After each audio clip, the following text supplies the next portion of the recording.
We are always getting the question, how do I know if I'm buying a good NFT? Well, in this episode, we're going to talk about one of the most important ways you can determine if you're making a good buy or not, coming right up.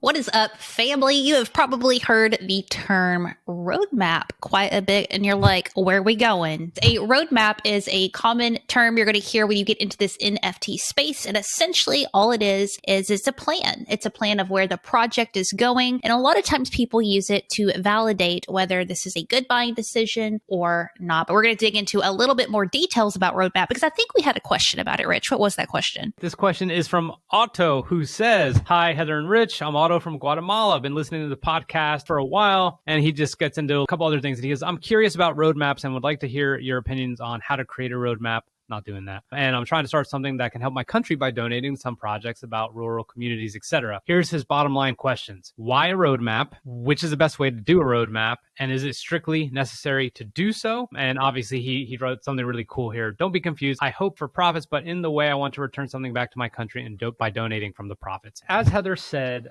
this can influence whether you decide to buy or not. It is essentially what I used to say in the Marine Corps is a do-say ratio. Are you going to do what you say you're doing or going to do? Now, you made me nervous when you said that just now. I was like, yes, sir, I am. I promise. Really? Mm-hmm. That was very intense. Well, I'm going to break down a couple of, intricacies, so to speak, in terms of roadmaps. But first, please put the name of the project whose roadmap you really fell in love with and were like, that's why I'm buying. If you made a buying decision based off a roadmap, then definitely put it in the comments. We absolutely want to know. A roadmap potentially could enhance the long-term value of a project. Yep. Where do you sit on roadmaps and the importance of them when it comes to potentially buying?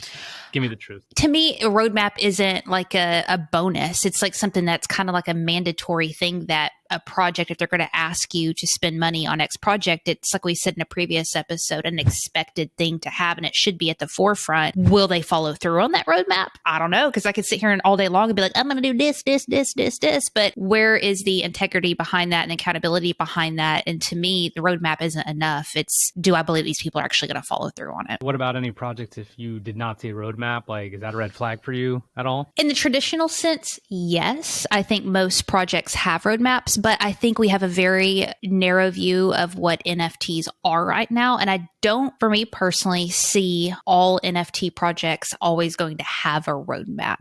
Agree. I'm pretty certain CryptoPunks doesn't have a roadmap. Yeah. And they're like, bum. You know who doesn't? Our boy Gary Vee. You know why? Because he doesn't know what the hell he's going to do next. He's just trying to bring value and he does crazy shit. But he has a track record of correct. He follows through on crap. He knows that. And his brand is big enough now that if he doesn't deliver, he's screwed because a lot of eyeballs are on him. And that's the scary thing about roadmaps is if some people don't follow through, if they rug pull, if they bounce, if they leave, if they don't deliver, there's not a lot of pain that comes with that because they don't have established big brands. They don't have big audiences. And so if they F over a few thousand people, yes, that's wrong and it sucks. But it's not like somebody like Gary Vee or The Rock or somebody like that who has millions of people following them, and that's going to make news. And millions. I don't know. Is that a movie too? That's The Rock. I'm drinking The Rock's energy drink. Those that help. Boop. This stuff is fire. To answer Otto's first question is why roadmap? It's a level of transparency, in my opinion. It is trying to demonstrate your intent, and it also is an accountability tool. Like, are you being transparent about what you're doing, and are you following through? Are your activities in Discord, are your tweets, are those things correlating to the roadmap? Now, let me break down a couple different aspects of roadmaps that I said I would. One is time-based versus percentage-based. Time-based, Heather, means when NFTs for Newbies roadmap comes out, we're going to say in Q1, we're doing this. In Q2, we're doing this. In Q3, we're doing this. Irrelevant whether we're selling or not, okay? Like we're not counting on a certain percentage of sales, which, boom, percentage-based roadmaps are essentially like, we need to sell 5,000 of these 10,000 before we do shit. You know why? Because I need those monies to do this thing that you will want us to do. So time-based versus percentage-based, I think time-based is good because it's saying freaking live or die, we're doing this. Yep. You know what I'm saying? On percentage based, it's interesting. But I also understand it because if you want to do something great, like produce an animated series, which I'm going to get into a roadmap that includes that, it probably needs funding, and it needs a certain amount of funding, and it means a certain percentage, at least at mint price, need to be sold. So Right. that's one. Now, Heather, what about giveaways? Do you see giveaways happening? With roadmaps? It could be included in roadmaps. I can see it included in roadmaps. I mean, this is the thing. When you're sitting here talking about this, and I'm thinking about this question, and I know this came up yesterday. We were on an IG live. Side note, follow us on IG. We do Q&A lives there. Lots of fun. Someone was talking about all the stuff that they wanted to promise their community and put on their roadmap and all that. And I think it's awesome. But back to my earlier point, not to be too cynical, like, do we really realize what this means? It's kind of like back to the analogy of dating and marriage. It's like, honey, girl, I'm going to take care of you forever. We're going to travel the world. We're going to be doing this and this and this. Yeah, come on, boo thing. And then you ain't going to have to pay for nothing for the rest of your life. Yeah. And then year 2, year 3 gets around, you're like, oh shoot, your girl's up at her hair curlers and you're in your jammy jams. Like, it's not as spicy as it was at the beginning. So like, let's think about that with the roadmap. I think it's easy to sit here and project all the things that you're going to do as a creative. Do you really know what that means? Year 5, year 7, year 10, if you're thinking that far ahead, are you going to deliver on all that? Do you have a plan? Have you done stuff like this before? Back to giveaways. I just went like, pooh, sorry. She's like, I'm done. Mic drop right there. Here's the thing. The reason I mentioned giveaways is because people can promise giveaways at certain time-based points or percentage-based milestones or something along those lines. The reason giveaways matter are because there has been some trickery in terms of some of the developers saying, they randomized it, but they just split the profits and they went on an awesome vacation or got a yacht or a boat or I don't know what. So giveaways should be done through Chainlink, where you could, or I think that's the most prominent, where you can make hybrid smart contracts and there's literally like a randomizer, right? Like a totally no bullshit randomizer. We've all been there where, Gary Vee's doing a giveaway or something like that. And we're like, how did they choose him? Like you just want to know. So this is a way to be transparent. Again, roadmaps for transparency. And then lastly, Heather, is charitable donations. Which is cool. That's cool. I'm skeptical. I'm super skeptical. We're so opposite. Like, I'm skeptical about like giveaway, all that stuff. And then I am, what is it? Bullish. I am bullish on me some nonprofit work. You want to know why? Why? Scrooge. You have a little dog, don't you, that you kick in the fire while you eat. What does Scrooge eat? Molded cheese? I'm not responsible for the things Heather says. I just want everyone to know that. And we are also not financial advisors. He's a mean one. Okay, why are you bearish? The reason this matters is because they have, again, transparency is everything. Like, are you actually donating to this cause? Does the cause that you're actually donating for have anything to do with what you're saying? If I have an NFT project based on helping Gold Star families, like families of, service members who've fallen or something like that, and that's like the crux of my thing, but I'm donating to fucking, the Museum of the Builders Association or something like that. Like, I'm just saying it has to correlate, okay? And I do believe that you have to have some way for people to see that the charities are happening. Hello, again, blockchain, son. What else? I mean, of course, it's all going to be stored in the blockchain. That's what's so appealing about this space, is there is transparency. There's forced transparency. So people like that will be called out. This ain't Web 2, friend. Get with it. We just did an episode on Web 3.0, so Heather's trying to get her, her lingo out there and trying to be all cool. So look, here's a couple tips, and then I want to show you a couple roadmaps. Number 1, evaluate activities against project goals. Are you doing what you're saying? The do-say ratio that intimidated Heather? Yup, that shit needs to be on point. Do the actions align with your expectations?